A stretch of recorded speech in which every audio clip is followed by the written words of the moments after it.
The Civil War was a war caused by the conflicts and many disagreements between the no-slave North and parts of the pro-slave South for a long period of time. We tried to avoid it, knowing it would hurt the economy and the whole country itself.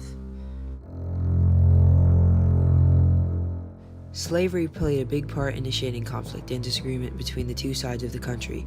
Many abolitionists tried to limit or end slavery even before the American Revolution. Slavery was one of the biggest causes of the Civil War because many people felt strongly on both sides.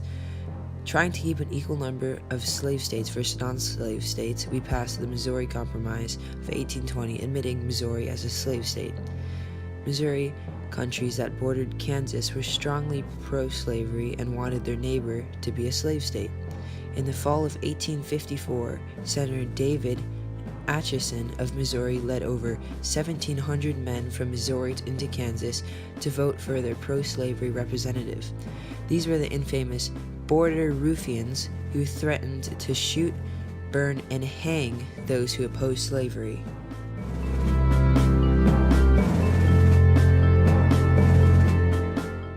Like the Missouri Compromise, in order to keep an equal number of slave states and no slave states, to keep the U.S. in order, the Kansas-Nebraska Act was passed by the Congress on May 30th, 1854. It allowed people in the territories of Kansas and Nebraska to decide for themselves whether or not to allow slavery within their borders.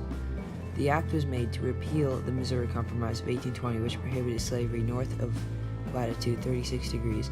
Bleeding Kansas, Bloody Kansas, or the Border War was a series of violent confrontations in the U.S. states between 1854 and 1861, which emerged from a political debate over the illegal slavery in the state of Kansas.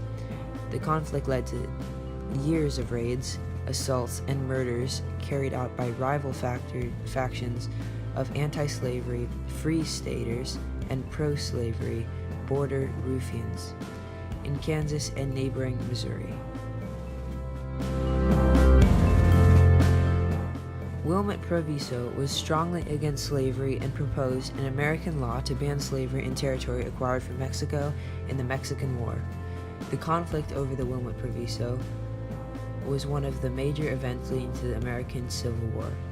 Fearing the addition of a pro-slave territory, Wilmot proposed his amendment to the bill. Although proposal was turned down in the Southern-dominated Senate, it played a big part in growing arguments over slavery, and its main principle helped the formation of the Republican Party in 1854.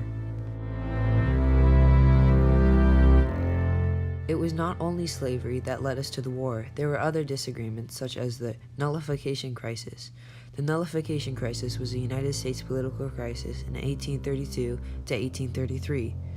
During the presidency of Andrew Jackson, which involved South Carolina and the federal government, South Carolina declared that the federal tariffs of 1828 and 1832 were unconstitutional.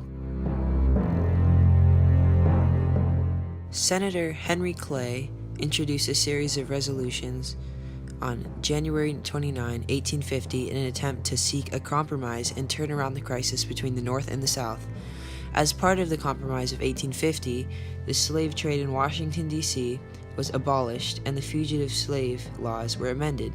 The fugitive slave laws were laws passed by the United States Congress in 1793 and 1850 to provide for the return of the slaves who escaped from one state into another state or territory.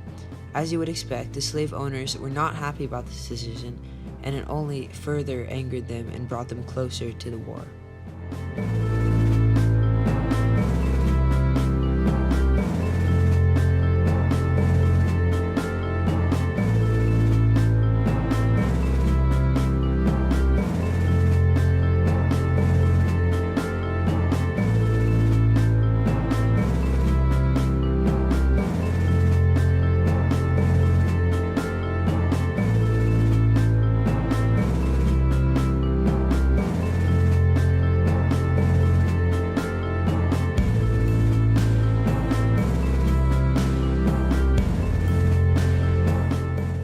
Another decision pushed the country closer to civil war was Dred Scott's decision, the case in which the U.S. Supreme Court stated that a slave, Dred Scott, who had resided in a free state and territory where slavery was not allowed, was not thereby entitled to his freedom, that African Americans were not and could never be citizens of the United States, and that the Missouri Compromise of 1820, which had declared free all territories west of Missouri in north latitude, was unconstitutional.